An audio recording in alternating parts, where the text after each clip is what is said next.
What is up, everybody? Welcome to a brand new episode of Destination the Show. This is episode 105, the Pohlad Backyard Brawl edition. My name is Jamie Cameron, joined by Jeremy Nygaard and Theo Tollefson. What's up, guys? How's it going? It's Quite a good night. yeah. Where'd you get that one brewed up? Just popped into my head when I was last minute cramming and preparing for this episode. Because there's like fun, substantive news to talk about. So Yeah, it's like multiple days this week that Yeah. Twins have been in the news, and They not for all signed- the reasons. Yeah, I think expectations are slowly being raised a little bit here. They signed someone before the holidays, free agent wise. They haven't done that since 2022 December. I know, it's crazy, and yeah, now we got these updates from the Pohlad ownership stuff. So if we want to just get right into that, Well, We James do. gotta do the housekeeping thing first. I do have to do a quick thing. I'm sorry, you guys are gonna have to indulge me for a second, but I had a cool experience, and I got to give someone a shout out here. So on last Saturday, it was my daughter's last like gymnastics meet of the season, and we had like mentioned that in passing on a previous show. And someone who listens, Michael, reached out to me and was like, "Hey, my niece is gonna be there also at like a similar-ish time. Let me know. I'll shoot you a message when you're there. I'd love to meet you, whatever." So he did this, and then unbeknownst to me, Michael showed up with this, which is the official scorecard for the Minnesota Twins on the event of Max Kepler's first MLB hit.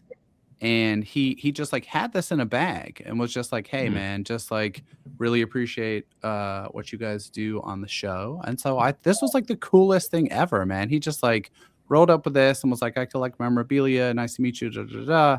So I just wanted to give Michael a shout out and say thank you so much. This was like incredibly kind and thoughtful, and also an absolute trip looking at some of the names on this lineup card. Kenice Vargas, Eduardo Nunez, Ricky Nolasco crossed out as the starting pitcher of the day, amongst others. So I had to get a shout out for Michael in there. Was it Shane Robinson? Is he one of the guys? Yeah. I think the date I saw on there. Shane Robinson. Oh yeah, he was great. Did that say October 4th, 2015? It sure did. So World Series opponent, World Series winners there with the Royals. That's right. That's crazy. And Johnny Cueto is listed as the Royal starter that day.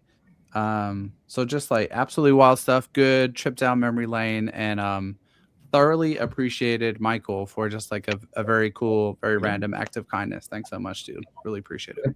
And how did your daughter do? She did great. She got her best all-around score of the season. Medaled on her favorite event, so she walks away happy. It was a good day. It's very stressful, long, tiring day, but it was great. And now we're done, and we get I don't have to drive there for a whole week. These are the small wins that I celebrate in my life. Anyway, let's talk about Twins ownership, and the shifting tides of Twins ownership. Theo, you were there today in person. I've since listened back to the new monosyllabic first name Pohlad's comments, of which there was about 45 minutes today. Why don't you run through some of the highlights from your seat, and then maybe we can dig into some discussion and some notable talking points. What do you want to share, man? So we'll start off. There was the press release sent out this morning on the official finalization of the limited partners in the Twins ownership group. So we have the 3 new limited partners, a investing firm out of New York City. Got to look up at the name right now. I can't believe I've written about it so many times today and already forgot about it. And then 2 local partners, one which was already reported by Russo, Minnesota Wild owner, is now going to have an investment share in this. And then the other one is George Hicks. He is a founding partner of Verde Partners.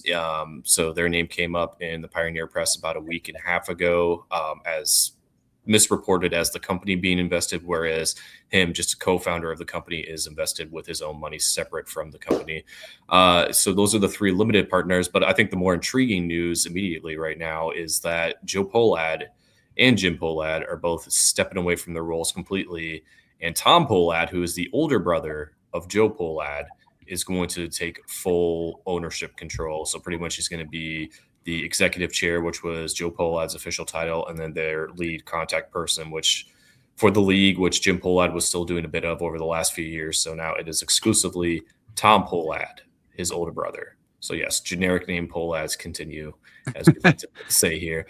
But, he opened kind of just talking about his brother with his comments today and just the situation. So the backyard brawl may kind of allude to, some family issues that were definitely going on, but I don't think it's I think it overcharacterizes it a little bit.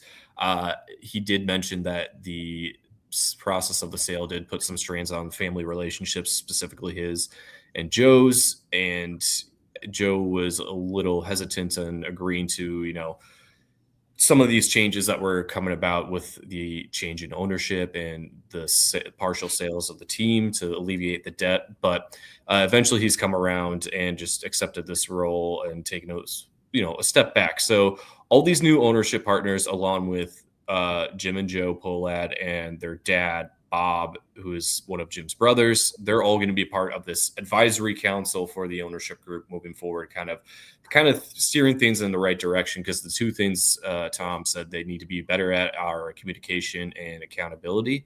So that's one way they think they're going to find better results for themselves in terms of that. And of course, the big thing, at least big two things on our standpoint, obviously payroll. We got a decent answer from Tom Pohlad that it's not going to be right back up to where it was in 2023 at 165 million, but they're willing to invest a gradual amount to bring it back up to that number, not several years, but in a 3-year time window, which I think is a lot more than what we were expecting today.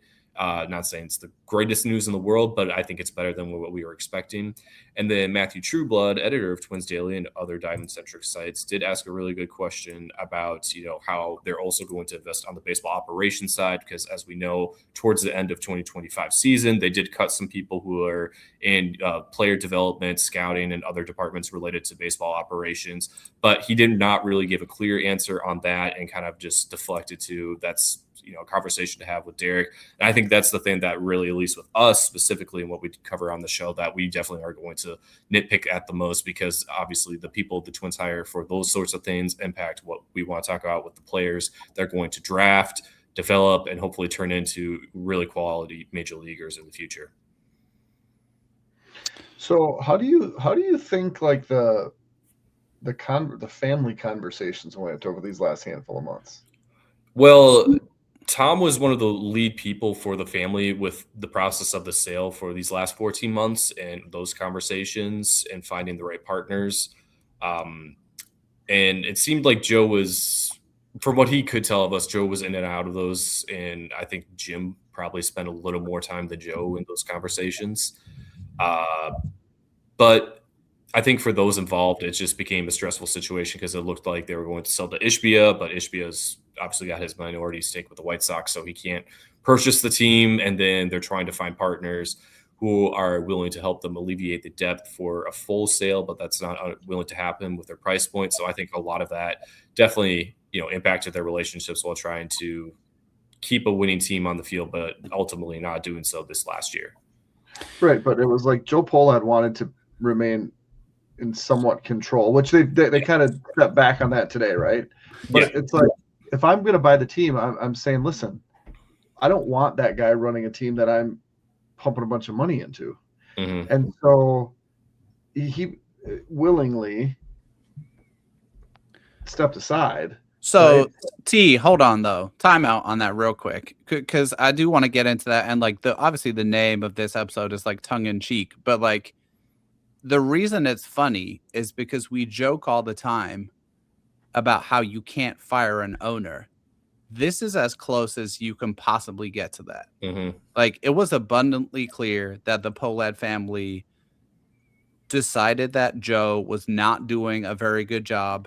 both the business and the baseball side of the org was not moving in the right direction, and he was forced out of his seat, and like that was the source of like the conflict, the ire, the strain on the relationship, all of that good stuff. And so it is wild to me, honestly, that like, and we can get into like Tom's tone and communication and some of the messaging and things, which I think are really interesting and as probably like as compelling and refreshing as you could possibly hope for someone to like,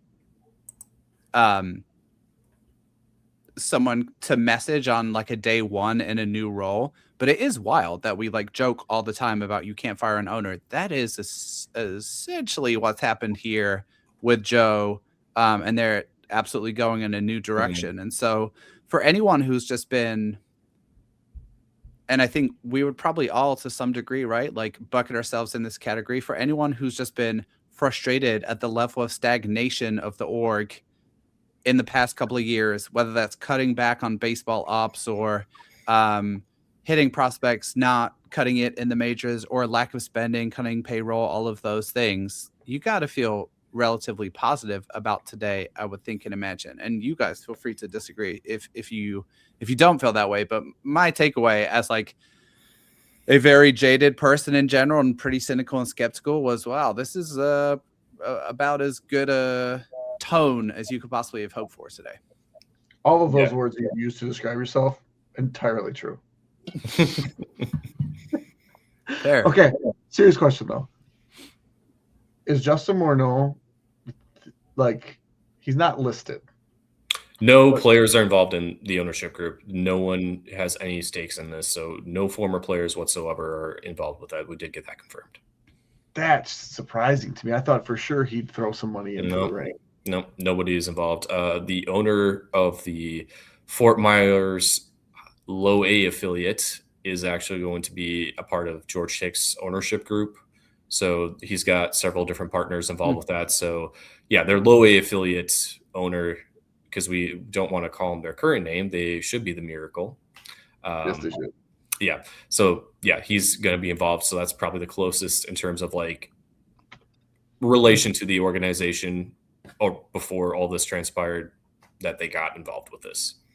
So was there any mention about any like upgrades to Target Field? They're working on it. I know it's a unique situation with the Minnesota Ballpark Authority, one of the few public organizations that you have to go to vote for some of these fundings for upgrades. Obviously, they've been working on the Championship Club, which they announced at the end of this season. So that's going to be the new renovations that are going to be complete for 2026. Limited number of fans that are actually going to get in there and see it. I think they're hoping to have some of it done by Twins Fest for people to go check out, but that is a deadline that isn't like set in stone. So aside from that, I really don't know what renovations they're going to be making in the near future. I'm planning to go to the next Minnesota Ballpark Authority meeting to see what's on the agenda and what is going to get proposed, because at that point, those upgrades are going to have to like get done during the season. So yeah, it's going to be until next offseason. It's really unclear like what major projects they'll be working on. Interesting. Can I read a couple of quotes from a transcript that I think are worth digging into for our purposes around like payroll and money, especially because we're going to talk about brand new Minnesota Twins player. It's so weird to talk about free agent signing. Josh Bell, hey, they did something. So I think it was Aaron Gleeman of The Athletic who asked, I thought, several pointed questions with good follow-ups around payroll. And basically said, like, and I'm paraphrasing here, like, what's a balancing act between winning back the fan base urgently and building for long-term success? And then, like, are you worried about the half measure, essentially? Is it a half measure if you keep your stars, Byron Buxton, Joe Ryan, Pablo Lopez, but you don't also make a significant investment in the payroll to supplement around guys like that? And I think, right, we can all connect the dots on what that means. Like, another right-handed bat for $10 million, 2 or 3 major league caliber bullpen arms probably take you from whatever the projections are now. And I think most projection systems have the Twins in like the low 80s in terms of wins to like squarely in contention for the AL Central. And here was the answer. I worry about it. Half measures are not good, and you'll probably get to know me over time. I'm not a half measures guy. I'm a go big or go home guy. But again, to your point, how do we thread the needle here and do what's in the best interest of our fan base? Every decision, you got to look through a couple of lenses. What's the short-term return you get, and what's the long-term return you get? You try to make a good balance of long-term and short-term decisions that equal to something great, and that's what we're trying to do here. I don't think this is going to be you said half measure. I don't think this is a half measure in terms of speaking about holding on to core guys. So to me, and there were some other quotes that he said, and Theo will know better than I do, but he talked about being opportunistic later in the offseason around the market. This spoke more to the possibility of the Twins potentially adding a little bit more.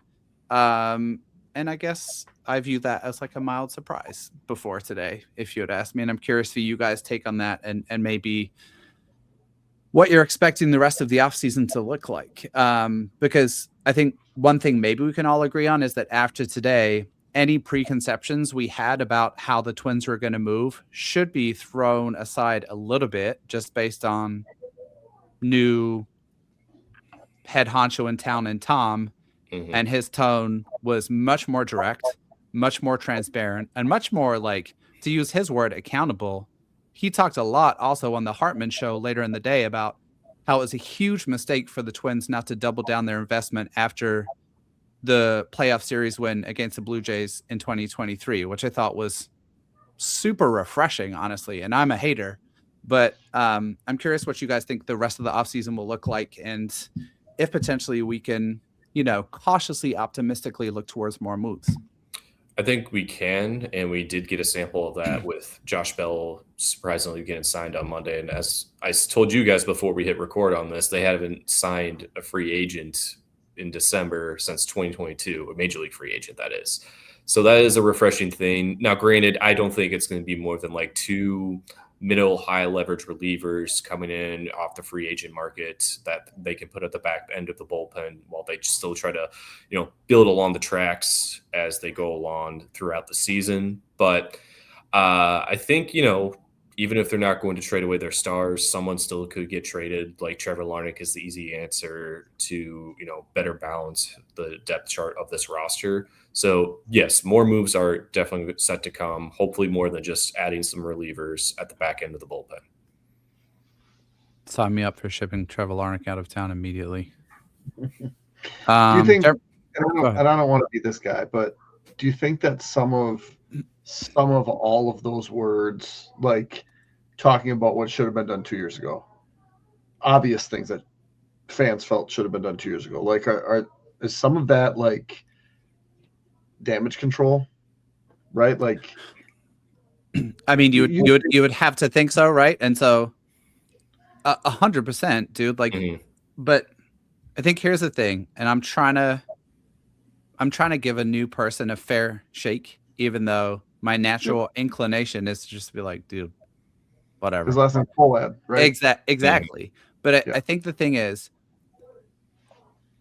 you have to start by communicating in a way that is transparent and honest. And I think we got a healthy, refreshing dose of that today in a way that we haven't in the past few years through Joe and whoever else. I also think we can balance that by saying talk is cheap. I'm not really buying into that until we see exactly how your words are squared up with actions, with investment, with baseball ops systems and structures that create a winning product on the field. And I think that's super fair too. So my personal position is like, cool, good start, definitely damage control. And what is this going to look like in 6 months, 12 months, 18 months to back up what you're saying? And I think this is a really important period of time for him specifically. And like, are you actually creating a shift in culture, energy, investment, whatever series of words you choose to use? Or do we look back on this intro speech in 2 years and say that was just a bunch of billionaire empty promises? And I think the next two kind of seasons here or 2 years will really shape that as one direction or the other. I mean, if they want to do that, I think it's lock up a young guy, right? Yeah. So throw money at Luke Keeschel for 7 years, and it wouldn't even be a huge amount of money. I think everybody would say, well, why not Walker Jenkins? And I think there's the Boris factor, right? And the not going to be on the roster to start the year factor. But Luke Keeschel would be the one, or like sign Jeffers to a multi-year deal. Like do something that suggests that we're in it. You don't typically see pitchers like I mean, I think Ryan's going to get to free agency in 2 years. Totally. But they signed Lopez, they signed Buxton. Josh Bell's a 1 year thing, which we'll talk more about. But where's the commitment to the best players? You shipped them all off, right? Yep. 10 players shipped off. One in a salary dump. So say those things, yeah, but now let's back it up with something, and you have an opportunity literally the whole winter to back it up with anything. So let's see if it happens. Yep. I think the quote that stuck with me, and I put this in my article that I put out immediately after the press conference, as he was talking to Gleeman about, not doing half measures, and, if you were going to do full measures and stick to being a full measure guy in a roster teardown, he said, quote, on paper, yeah, that makes sense, but you can't just look on things on paper. We owe something, the fan base something, we owe our veteran and star players something, and we owe this organization something, and that something is hope. So definitely wanted to stick the landing there with his words on that. And I think I'm probably going to reiterate this one more time after saying it now, but like I'm more willing to believe they're going to back up their words because they signed Josh Bell earlier this week. I think if Bell didn't get signed, we might still be in a similar headspace we were in 3 weeks ago. Yeah, that's a really interesting. Sorry, go ahead, Jeremy. Yeah, Theo's drinking the Kool-Aid. Yeah. But I feel like that's, a fair assessment, because if they don't sign a major league free agent before doing all this, it's a little harder to believe their words. But since they went out and signed someone, it's like, okay, we can see there's a floor you're starting with. Now where are you going with this? All right, Jay, what were you saying? Well, I do have some level of like caution to my personal optimism, right? Because something he reiterated multiple times in his comments was essentially like there are times where we wish we would have gotten like the ownership narrative out there around why they're making particular decisions. I don't really care about like what the ownership narrative is, or like what the squeeze on you guys is. And so I think it's great to say like that quote, Theo, like in terms of reading the room or reading the fan base, Tom Pohlad absolutely nailed it, in my opinion. Like you said, everything you should have said in that press conference. Now, when it comes to your communication and accountability, I really want to see what that looks like to you. Because if you really want to get people on board, you could say something to the effect of, we're going to be back to $150 million payroll. I'm making this up. By 2027. That's going to look like 110 million this year, 130 million in 2026, and 150 million in 2027. I doubt they'll do that kind of transparent kind of future projecting, but along the way, I wonder if we get a little bit more forthrightness about some of the things that fans care about, and ultimately that's going to be product on the field. I did note that he was pressed today a couple of times in various interviews around like, what do you think the payroll number is going to be this year? And he absolutely was uninterested in sharing. And I think that's fine, given that this is his quote unquote day one. But I think that's something I guess here's what I'm saying. I think the transparency around payroll long-term will be a litmus test that fans use to judge the transparency of the Pohlads, or their newfound transparency and accountability and communication. And I have my doubts how much they'll be willing to share about that going forwards. Anything else on Tom before we move on? I think we've given that plenty of time. Yeah. Jeremy's over it. Okay, let's talk about Josh Bell. Josh Bell is the new Minnesota Twins First baseman probably could be DH if they end up signing another guy. We'll kind of see. 1 year, $7 million deal. Quickly want to roll through his 2025 numbers before we get some high-level reactions from you guys. So 2025, 533 plate appearances, all for the Nationals. He hit 237, 325, 417. Walked close to 11% of the time. Dropped his strikeout rate to like 16.5%. 22 home runs. He's always going to be around a neutral WAR guy because the defense is so bad and the supplementary tools are so bad. But it does kind of belie some improvements that he made to his offensive game: increased bat speed, decreased strikeout rate. Certainly a positive in the middle of the Twins order. Like, he's should be a consistent 20 plus home run guy. Switch hitter, of course, better from one side than the other. But guys, what is our reaction to the first pre-Christmas signing in 7,000 years that the Twins have made? What do we think of Josh Bell? Go ahead, Theo. I mean, yeah, he's all right. It sets a floor. I mean, again, if you look at his splits from his first half and the second half in 2025, that's a very good indicator that he's made adjustments in season that were keeping him slow through April and May, and really was productive in a very bad lineup. So hopefully he's going to be productive in a semi-decent lineup in 2026. So, again, he's probably going to do like half his games at first base, half at DH, but him being a switch hitter is something this lineup really needs right now. So it's good he has that attribute, even though he's probably going to be used more often as a left-handed hitter than right-handed hitter because he's never been the best against lefties in his career. So, yeah, I mean, it's great knowing Cody Clemens is not going to be the opening day first baseman, but will be on this bench because he's still going to be a decent bench player, but he is not an everyday first baseman, as we saw down the stretch in 2025. So we can, breathe a sigh of relief in that side of things, but there's still a lot more work to be done with this roster. Yep. Jeremy? Yeah, so I remember Josh Bell as kind of the first, and it probably wasn't the first, but he was committed to Texas out of high school. His mom, I believe, was a professor at UT Arlington, and it was like, no, I value his education. Mm-hmm. He is not going to sign. He is going to go to Texas. And that's why he didn't go in the top half of the first round, because it was just not going to happen.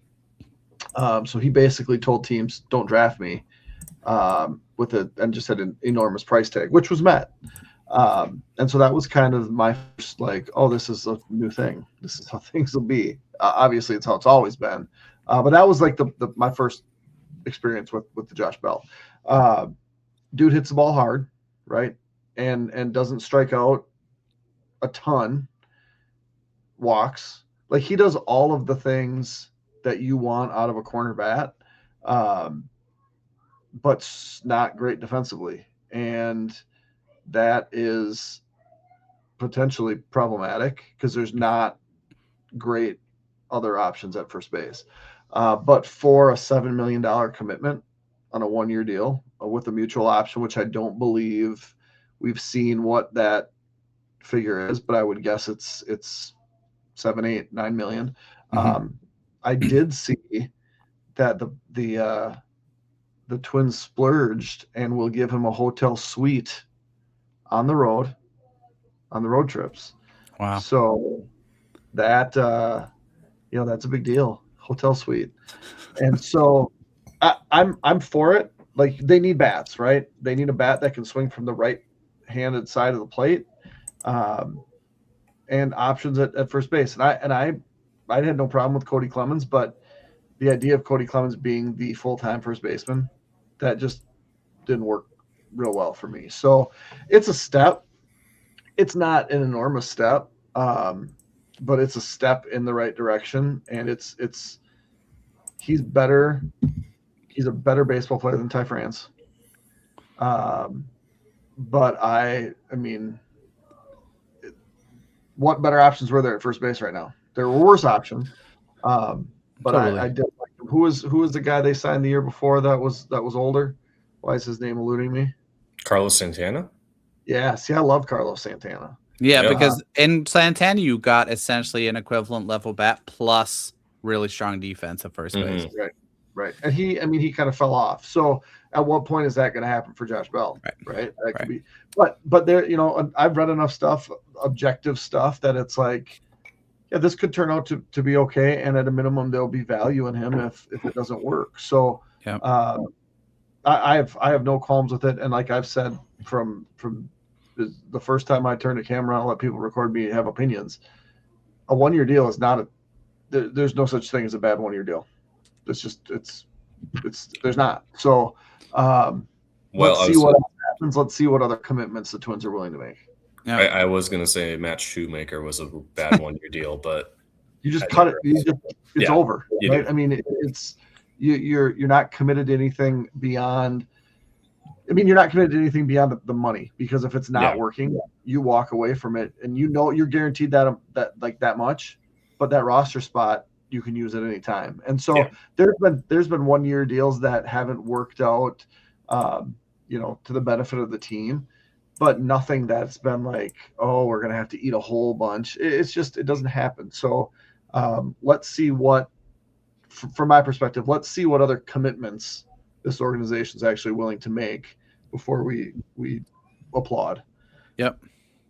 I do just want to call out that the Twins infield defense might be like comically bad this year. And therefore Kalen Culpepper can't get here fast enough, because he has a very, very healthy 1.9 F4 zips projection fueled by outstanding defense at shortstop. So there's a topic for another day. Okay, you guys did some like how might the rest of the offseason look in terms of like roster moves, and we're like really late on this.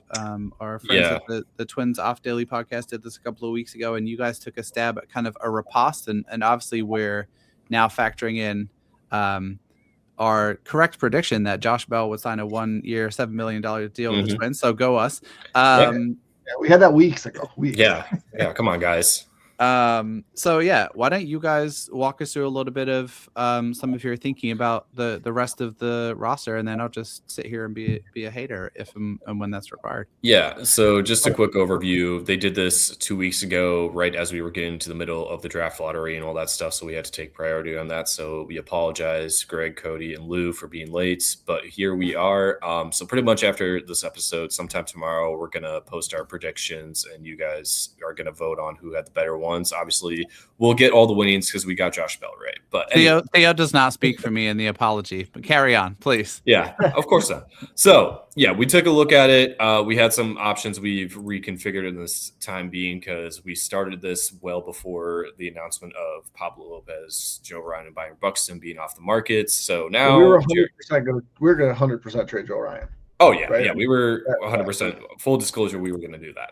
But now we have taken a look at some other ideas, and right now I think we should probably just start with how the rest of the offense is looking, because they pretty much have it full on the 40-man roster now, because the one open spot from letting Carson McCusker go play in Japan to be teammates with Kenta Maeda is now filled with Josh Bell.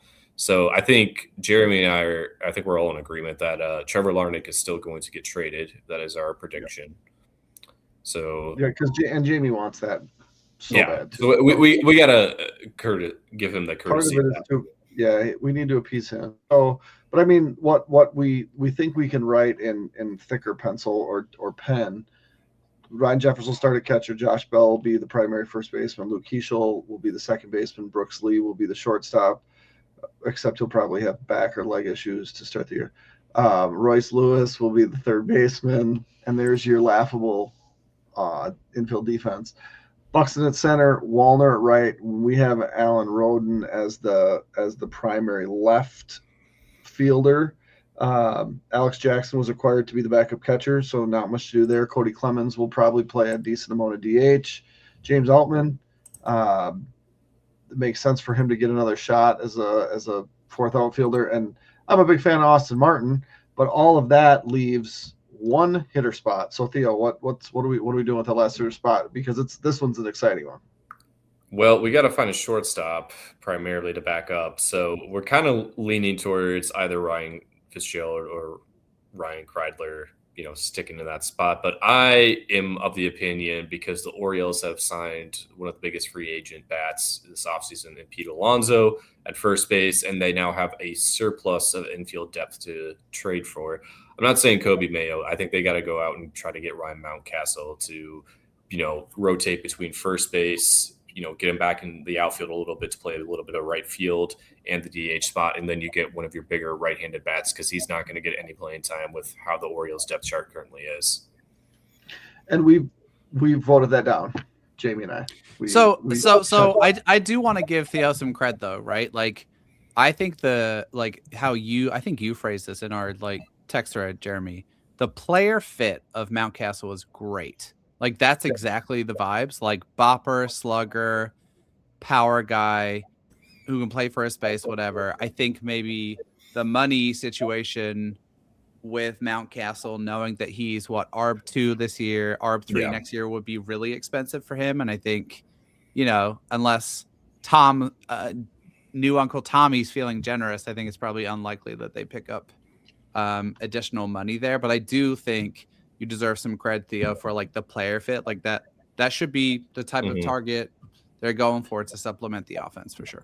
He's ARB 3. This is it would be 1 year. Yeah. And he's my bad. Yeah, I think I got that mistaken there too. But MLB trade rumors had him ARB 3 at $7.8 million, which is not crazy expensive, and they definitely can fit right now, depending on who they trade for him. And I offer up Bailey Ober for Ryan Mountcastle 1-for-1, two guys who had injured down years in 2025 who could have better rebounds in different, environments, different home ballparks. I think that makes sense in my brain for what that team needs and what the Twins need and what they have to trade away from. But again, you both voted it down, so. And if you would have suggested that prior to Josh Bell signing and saying he's going to be kind of that right-handed fit in the first, great.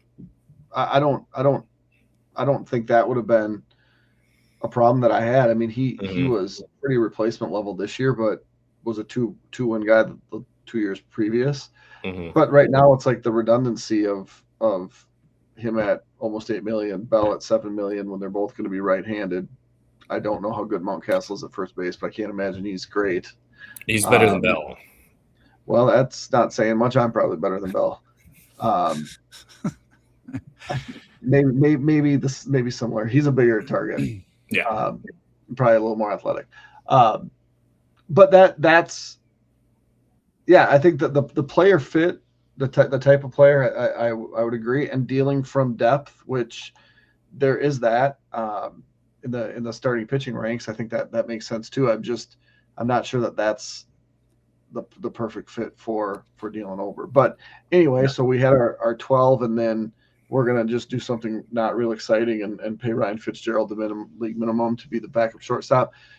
I would also think that odds would suggest that one of those 13 probably is injured to start the year. Yeah. And there are other guys on the 40-man. So Eddie Julian has been an option at first base and second base. Mickey Gasper has been an awful option at a lot of places. You mentioned Ryan Kreidler. Pineda has been up a little bit. He'll serve as a third catcher. If Emmanuel Rodriguez is healthy, I love the idea of him being a part of things at some point. Gabby Gonzalez has been great. Henry Mendez, who we thought would play a lot of first base, didn't really do that. But I think there's depth that's just waiting for an injury. And you mentioned Culpepper. We talked about Walker Jenkins. There is a whole team of guys at St. Paul that are really Saints lineup should be absurd next year at the beginning of the year. Oh yeah. So and that's why that's part of all those names we just listed off is part of the reason why I'm not we'll go find another guy to fill in that spot, because I like all of those guys in given an opportunity. If Gabby Gonzalez comes up and rakes, you don't really need to make a Mountcastle trade. Don't shake your head like that.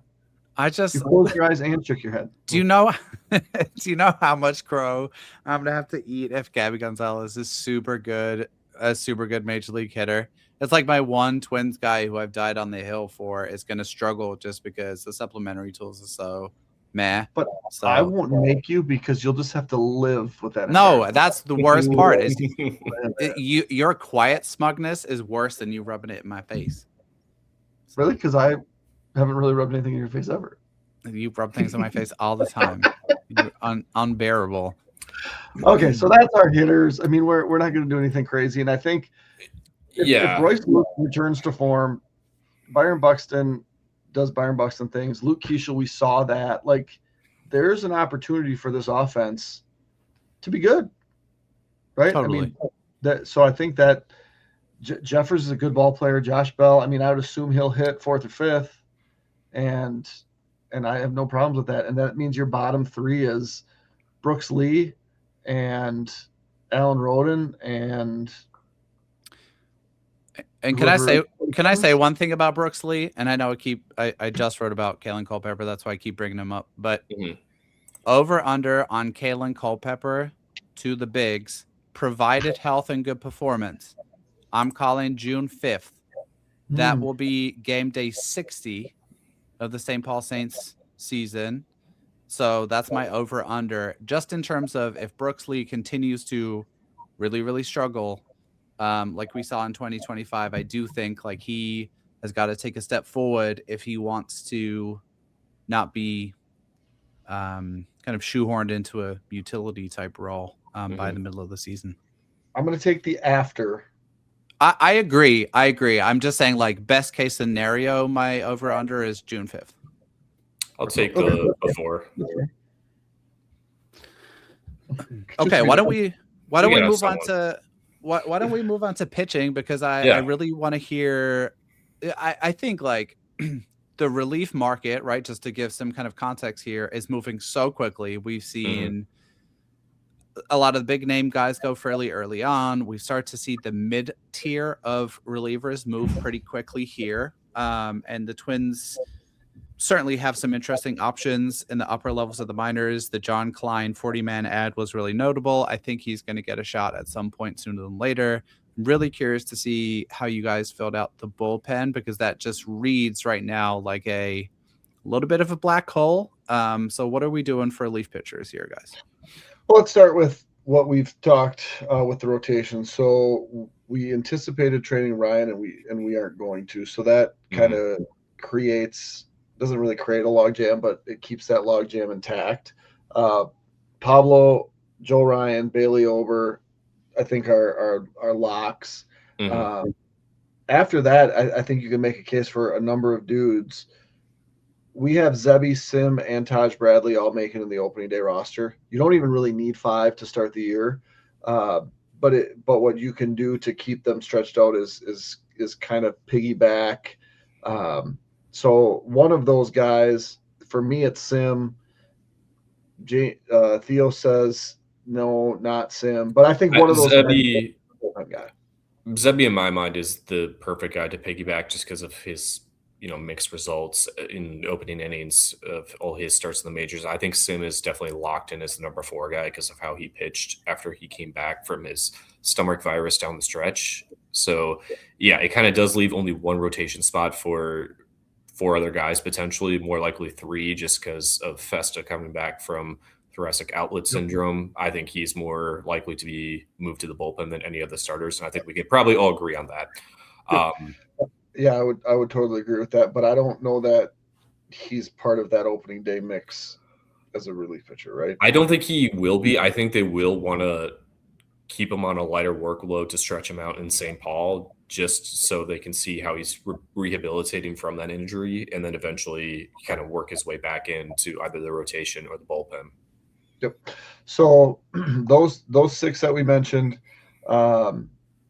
the other 4 that I think we kind of have is locked into the bullpen: Cole Sands, Justin Topa, Cody Funderburk, and Eric Orzi, which leaves 3 spots. And this is assuming that Festa is recovering and we're leaving McAble, Kendry Rojas, Connor Prelip, Andrew Morris, John Klein, Travis Adams, Pearson Knoll, and Marco Raya in the minors to start, which is great depth.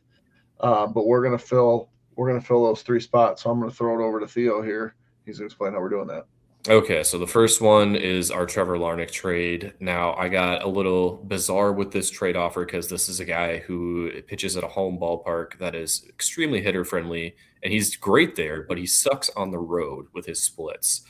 So I said Trevor Larnach for Victor Vodnik from the Colorado Rockies because they need someone who's a bit of a flamethrower, and Vodnik has a 98.7 mile per hour average velocity on his fastball.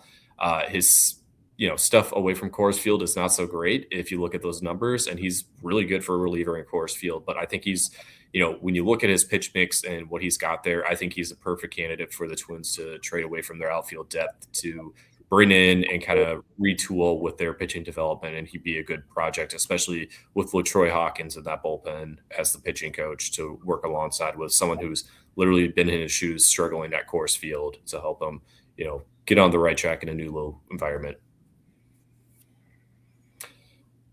And then, keep going. Yep. So there are obviously a lot of free agent relievers that are still out there. I put an article out before all the news. I followed it for zone coverage last night. One guy I had in mind already signed this morning, Brad Keller with the Phillies. I was like, oh, he'd be a good fit now that they have money to spend. Nope, he's already gone. So a few names we thrown around. I have proposed the idea of one of their 3 former relievers coming back in either Ryan Presley, Danny Coulomb, Taylor Rogers. I think for this thought exercise, we've settled on Taylor Rogers being the most realistic, coming back for a 1-year deal as kind of that higher leverage lefty reliever, even though he's definitely done a little more of the bulk in his work with some of the teams he's pitched with since he got traded away to the Padres. And then between the other 3 guys I threw out there, Sean Armstrong, I know a lot of people at Twins Daily have written about him as a good candidate. Jacob Webb, he was another guy who was in the Rangers bullpen this last season with Armstrong, and he pitched pretty well. But we settled on Taylor Clark, who was in the Royals bullpen because he had an insanely low walk rate of 4.4% of batters. And that in itself is definitely going to get him a premium of like $3 or $4 million for a guy who didn't really get that salary in recent years. So I think he's definitely a good guy, especially if you have relievers who are young coming up and not having great command of the strike zone. To have someone come out of there every few days who has fantastic command of the strike zone, Taylor Clark kind of lands as one of the right options. I think they should go out and sign. And that would be the bullpen. Now they are going to sign, which they do every year, a handful of kind of scrap heap minor league guys that they already got another one tonight. Apparently. Yeah, I saw Jamie had posted that. But that's where the Brock Stewarts of the world come from. Because pitchers, I mean, they get hurt and then they get released, and then you're looking for, you're just looking for an opportunity. I was a proponent of signing Dustin May, but I saw he got a pretty decent deal. Was that from the Cardinals? Yes, multi-year. But that would have priced him out. But I think so. I was looking. There's been a couple Japanese pitchers posted. Kona Takahashi is one that I actually just read that there's 3 teams reportedly interested in signing him, and that he may even consider returning overseas if he doesn't get major league offers. That to me is a thing that you just want to. I mean, you give it a shot, right? And if there's not a huge market, and you've seen, some players come over and have success. Some players come over and it doesn't work. But when you have the absolute hole in your bullpen, like that to me is one where I'm like, I give that a shot, and see if it works. And he's been one that has started and relieved in his career. I don't know if the Twins are one of those 3 teams. I don't even know what that compensation looks like. It would probably have to be a multiple year deal. But that's one that I would at least say let's kick the tires and see if that's something that we can work out. Can I ask you guys a question about the bullpen that just as, and I think you guys did a great job of being like realistic yet restrained, I guess, right, on the roster stuff. I think that all kind of squares with the type of moves that might still happen. Do we think the general approach to the bullpen this year is even more weighted than it normally is to, we know we have good arms in the upper levels of the minors. By the end of the year, we want to see 2 or 3 of these guys establish themselves as long-term bullpen pieces. And so I'm not saying that 2026 is a throwaway year, but if we try and square everything we've talked about tonight with some of the Tom Pohlad ownership comments, right? Of like, well, we're not necessarily going to see a big increase in payroll this year. You figure out this year who are your bullpen guys. You let them work through some of the struggles, whether that's Klein or Raya or Prelip or whatever.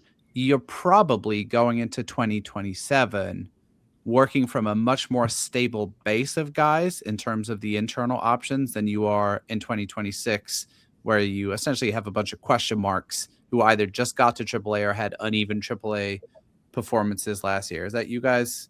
Do you guys kind of agree with that take that we're sifting through some of the internal options in 2026?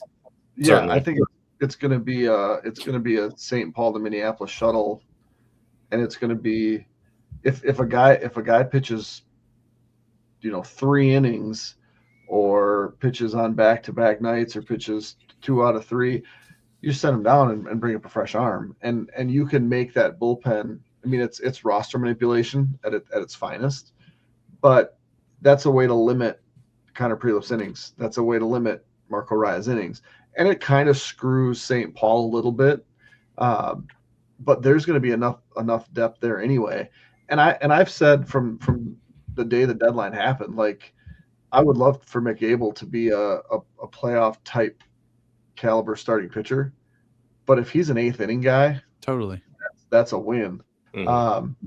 David Festa, I think, fits best in that role. I'd like to see Rojas continue to be developed as a starter. We saw Travis Adams last year look good in spurts, right? Pearson Ole's the type of guy that can do a little bit, and John Klein is certainly, like you mentioned. And so, yeah, let these guys pitch half their year at St. Paul, pitch half the year at Minneapolis. Give them a dose of what Major League Baseball is, and then go back and develop at St. Paul. And like you said, when the calendar turns, have a really good idea. It took Cole Sands a while, right? totally. Same for Jax. It took Louis Varland a while. Like, Yeah. And if you have guys, if Taj Bradley is getting the ball every 5th day and it's not working, and you send him down and he becomes a really good relief pitcher, you need those to win baseball games. Like, you need those to win playoff games. And so when you have, let me count, 6 plus, you have 15 guys that could fit that role. And basically that's everyone on your 40-man minus the guys we put in the bullpen. But that, I just think there's plenty of opportunities for them to continue to develop. And you can be creative, right? The piggybacking, and the Twins, I think, have done that, maybe not all the way up through the minors, right? But you basically start half your games and you piggyback, you rotate. So I'm really curious to see, because I don't ever recall a time where there's been the quality and the quantity of high-level pitchers in the system, mostly homegrown. Mm-hmm. I don't ever recall that time in all the time that I've really followed closely. Yep. I feel like the closest it's been to that was maybe like 2006, 2007, that era. Right when Target Field opened, I think would be but even then it's like the homegrown. I mean, the Twins went like years without. It's like Anthony Swarzak, Brian Dunsing, like they're just Baker, Liriano. Well, Liriano technically isn't homegrown, right? And there just wasn't starters, and it was like Gibson and Barrios. Yeah, but there was a huge gap. I think Andrew Elber's probably counted, but there just wasn't. And now it's like, man, there's a pipeline. And Jamie will tell you about this. because that's what excites him. The Dason Hills, the Charlie Sotos, the Riley Quicks. Like, there's another wave behind. 2025. Yeah, I can't wait for the lower minors next year. It's going to be great. Guys, one more thing I wanted to quickly cover, Rule 5 stuff. The Twins were in the mix here, and they made a selection and made a trade, and so I just want to quickly recap that. So they selected Daniel Susak, a catcher with the A's, immediately flipped him to the San Francisco Giants for some surplus value in the form of 17-year-old catching prospect Miguel Caraballo. He played his entire age 16 season in the DSL in the Giants system. Hit 264, 432, 442, walked close to 17% of the time. 135 diversity plus. Just looks like a really handy offensive profile for as far as lottery tickets go. And nothing much more to add, but it's interesting now that in all of their trade activity in the past 6 months, the Twins have really worked to address catching depth in the org. Right now, if we look through a kind of top 30-ish prospect list, they've got Taiit, of course. They've got Kadeem Zhao. They've got Enrique Jimenez, who absolutely crushed since he came over from the Tigers. And now, obviously Caraballo is a complete lottery ticket, but I thought that was a intriguing and interesting move to continue to add catching depth to the system. Any thoughts or questions or wonderings on Caraballo before we call it a day here? Not on Caraballo. I think that's a great dart to throw. Yeah. But I do wonder, like, the whole process of having McCusker leave your 40-man, right? So the day that 24 hours prior to the draft, you don't have a spot. You're sitting in the whatever pick they have, 5th pick, 6th pick. How does this all work where all of a sudden you take Susak, you trade him to the Giants, like in a prearranged deal? Like, is this the Giants calling them and saying, hey, we really like a guy, and are you going to make a pick? Can you take him on our behalf, and we'll fling you something? Is this the Twins being like, okay, we know that he is going to get drafted, so now we take him and we shop him? Like, you know what I mean? Like, how does this, because this is happening so fast in the moment. This isn't like the draft where you get some time, but you can't trade it. Right? I think it's the first one. Yeah, I think there's like the Giants definitely had to come to the table with something, and it wasn't just Twins. Oh, we got this guy. Let's flip him immediately for someone we're interested in. Do the Giants know he's going to be available? Is there enough talk that they know all these guys are getting? They know who's not protected on the 40-man Rule 5 draft eligible. Yes, but right. they are sort of taking a chance on them still being available at that specific spot to be drafted, but at the same time, it's not like an NFL or NBA draft where you're trying to trade up or down for a specific pick. But you literally are. You just don't have time to do it. But the likelihood of the specific guy being there is much higher in the Rule 5 draft compared to other drafts. I think that's more of what I was trying to say. I think if you square, Jeremy, how many or what proportion or percentage of Rule 5 picks are relief arms or pitchers in general? It's a ton, right? Yeah, it's most. Add Susak into that mix, I'm sure teams have a really strong sense of, like, here are the 2 or 3 guys, the 2 or 3 arms that have the most interest at the top of the Rule 5 draft. Where's kind of like the tipping point at which we might want to approach a team to snag a guy that we're interested in. I think that's much easier if you're targeting a hitter. I was not at all, or I would not have been shocked at all if Susak wasn't picked in the Rule 5 draft. And so Posey clearly saw something he liked, and maybe we should respect his opinion on catching prospects probably. But I do definitely think it's the first scenario that you alluded to. And I think it's probably like 90% relying on your kind of knowledge of how the game gets played, plus 10% slice of luck that your guy is still there with the team when the team that you worked out the deal with picks, and usually that's going to fall into place when it's a hitting guy. So if Susak's gone, the Twins pass, and we just move on with their day. Yep. I guess. Is it that simple? And that's the thing. So then they draft him. I'm texting you because you're busy. I got a snow day, so we're going up to the local establishment to get some food. And I'm like, they took a catcher. What did they take a catcher for? Your autocorrect. It was confusing.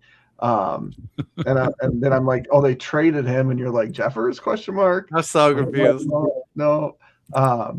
So it all ended up making sense, but it's like the for how quick that's happening. I'm just like, this is all got to be prearranged, and something that it literally was the 5th pick or whatever it was 2 minutes after it started. You don't have time to have these conversations off the clock or on the clock. So yeah, it's an interesting little deal. And then they lost a couple minor league guys and took another minor league guy and moved on from there. Okay, guys. Good time to call it a day. We're right around the hour mark. We are obviously coming up on holidays here, so we will likely be off next week, probably back sometime between Christmas and the New Year. Just want to finish by thanking folks for taking time to continue to check out the show, engage with us, ask questions, all of that good stuff. We really appreciate it. It's been a really, really fun 2025. We'll probably try and knock out one more episode before we hit 2026. And obviously, with brand new Pohlad in charge, if there's anything of note in the next week or so, we will do our best to hop on and cover in some kind of short emergency type episode if there's anything of note. If not, hope you guys have happy holidays, and we'll catch you soon.